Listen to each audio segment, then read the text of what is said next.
భారతదేశానికి మనం చాలా స్ఫూర్తినిచ్చిన నేల ఇది. అలాగే ఐఏఎస్లు ఐపీఎస్లు ఉమ్మడి ఆంధ్రప్రదేశ్కి రావాలని ఉవ్విళ్ళూరేవారు. ఈ ఐఏఎస్ అకాడమీల్లో నైనిటాల్లో ఉండే అకాడమీస్లో ప్రతి ఐఏఎస్ అధికారి చెప్పేది ఆంధ్రప్రదేశ్ ఒక మోడల్ స్టేట్, అది అక్కడికి వెళ్ళాలి.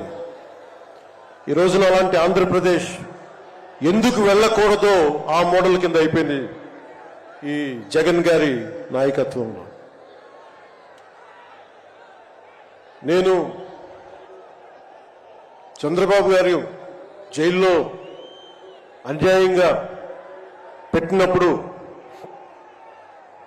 నాకు చాలా బాధ కలిగింది.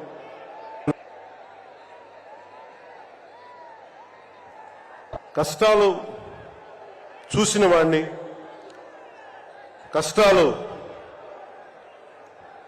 దగ్గరగా పెద్దల నుంచి చిన్నప్పటి నుంచి చూసిన వాడిని, కష్టాలు అనుభవించిన వాడిని, ఓటమి వచ్చినప్పుడు ఒంటరితనం ఎలా ఉంటుందో తెలిసిన వాడిని,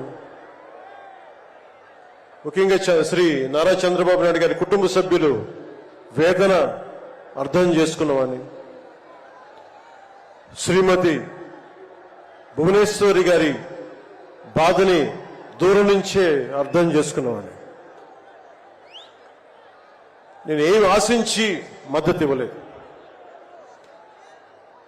మనిషి కష్టాల్లో ఉన్నప్పుడు నా వంతు సాయంగా ఉండాలి అని చెప్పి బయటికి వచ్చి రాజమండ్రి జైలు వారిని మాట్లాడి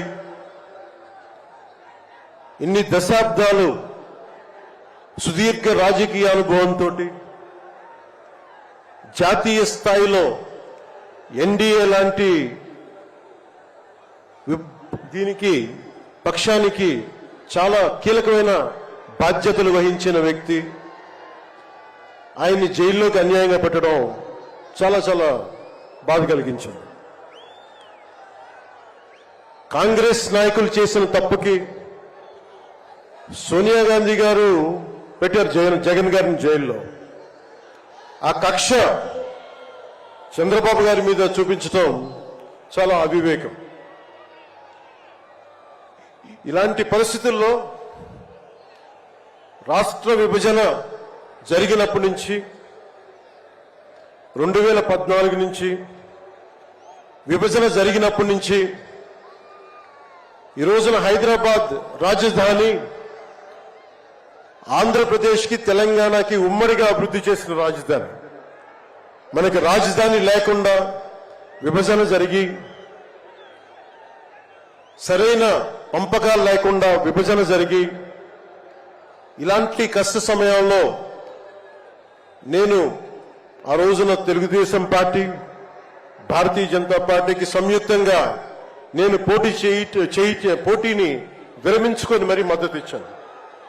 దానికి కారణం కూడా ఒక దశాబ్దం పాటు ఒక పార్టీని నడపాలి అంటే చాలా బలమైన అనుభవం ఉండాలి.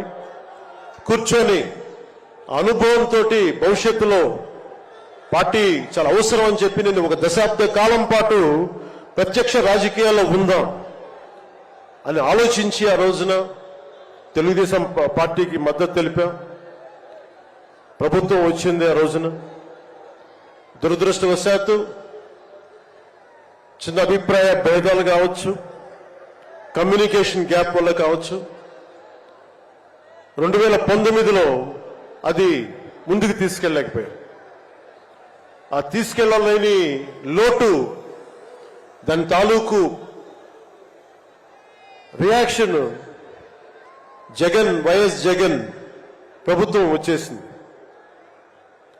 నేను ఏ రోజున కూడా ఒక దశాబ్దం కాలం పాటు చాలా సుదీర్ఘమైన అనుభోగిలో రాజకీయాలకు ఈ ఆంధ్రప్రదేశ్కి కావాలి, నా వంతు కృషి నేను మద్దతు ఇద్దామని ఆ ప్రయత్నంలో మనం మిస్ అయ్యాం. దాన్ని ఈ 2024 మనం ప్రభుత్వాన్ని స్థాపిస్తున్నాం, మార్పు తీసుకొస్తున్నాం. జగన్ని ఇంటికి పంపించేస్తున్నాం.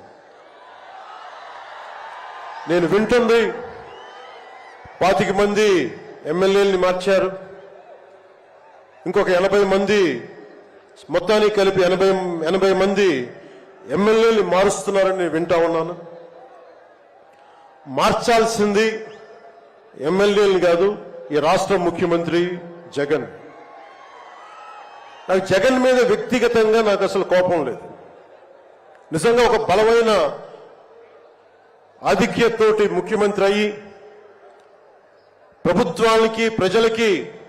ప్రభుత్వాన్ని సమర్థవంతంగా నడిపి ప్రజలకి మేలు చేయాల్సిన వ్యక్తి కూల్చివేతలతో మొదలుపెట్టాడు.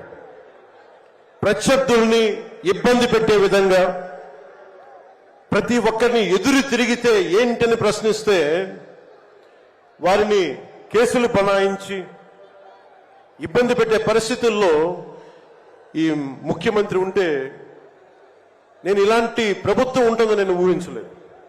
ఆయన స్వయంగా ప్రమాణ స్వీకారానికి నన్ను ఆహ్వానించినప్పుడు వారికి ఒకటే తెలియజేశాను, మీరు చాలా సమర్థవంతంగా పరిపాలించండి, ప్రజలకి మేలైన ప్రభుత్వం ఇవ్వండి, మేము ఒక పార్టీగా ప్రజల పక్షాన్ని వహించి సద్విమర్శ చేస్తాం అని అంటే చెప్పి ఆయనకి నా శుభాకాంక్షలు తెలియజేశాను.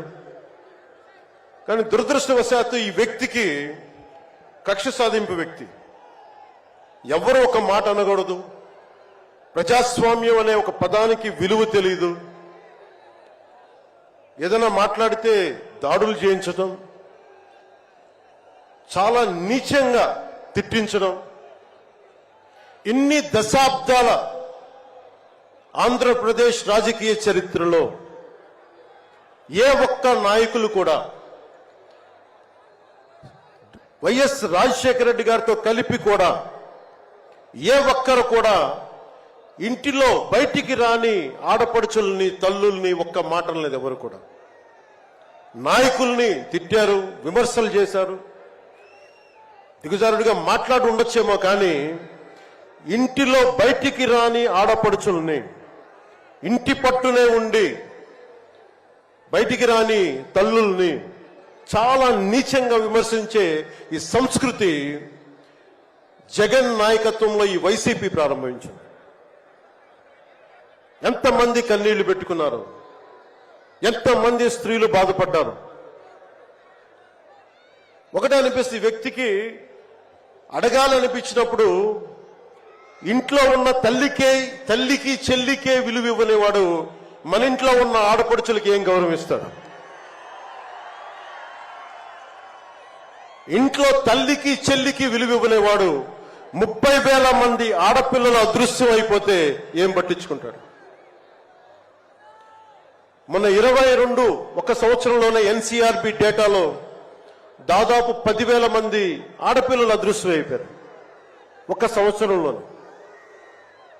నేను మాట్లాడుతున్నప్పుడు డేటాతోటే మాట్లాడతాను. 2.5 సంవత్సరాల క్రితం వైసీపీ వాలంటీర్ వ్యవస్థలోని కొంతమంది ఒంటరి మహిళల మీద, ఆడపడుచుల మీద డేటా సేకరిస్తున్నారు. దీని మీద మీరు మాట్లాడండి అని చెప్పి చాలా మంది పెద్ద స్థాయి వ్యక్తులు నాతో మాట్లాడినప్పుడు దాదాపు ఇన్ని వేల మంది, 30,000 మంది పైచులకు ఆడవాళ్ళు అదృశ్యం అయిపోయారు, మీరు మాట్లాడండి అని చెప్పినప్పుడు నేను నమ్మలేదు. కానీ డేటా తెప్పించుకొని చూస్తే నేను గలవెత్తినప్పుడు వైసీపీ వాలంటీర్ వ్యవస్థ మీద ఆ రోజున ప్రత్యేకించి చెప్పాను, యువతకి ఉద్యోగాలు వస్తే చాలా ఆనందించేవాడిని. కానీ కొద్దిమంది వాలంటీర్స్ చేసే ఈ విధానాల వల్ల ఒంటరి మహిళలు, ఒంటరి ఆడవాళ్లు, భర్త లేని వారు చాలా అన్యాయాలకు గురవుతూ ఉంటే అన్నింటికి తెగించి నేను ఎప్పుడు గొంతెత్తినా ఓట్లుని బేస్ చేసుకొని మాట్లాడను, మార్పుని బేస్ చేసుకొని మాట్లాడతాను, మార్పుని ఆధారం చేసుకొని మాట్లాడతాను.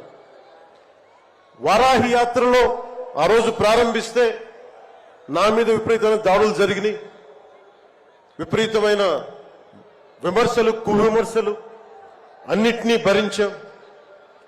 చివరికి విశాఖపట్నంలో కూడా నేను ఎయిర్పోర్ట్ నుంచి మనకి పార్టీ కార్యక్రమాలకు వస్తూ ఉంటే పోలీసుల చేత నన్ను రానివ్వకుండా చేసి, ప్రజలు నమస్కారం చేస్తుంటే ప్రతి నమస్కారం చేయడానికి కూడా ఒక ఉన్నత స్థాయి అధికారి చాలా నీచంగా మాట్లాడి కూర్చోమని చెప్పే స్థాయికి వెళ్ళిపోయింది ప్రభుత్వం.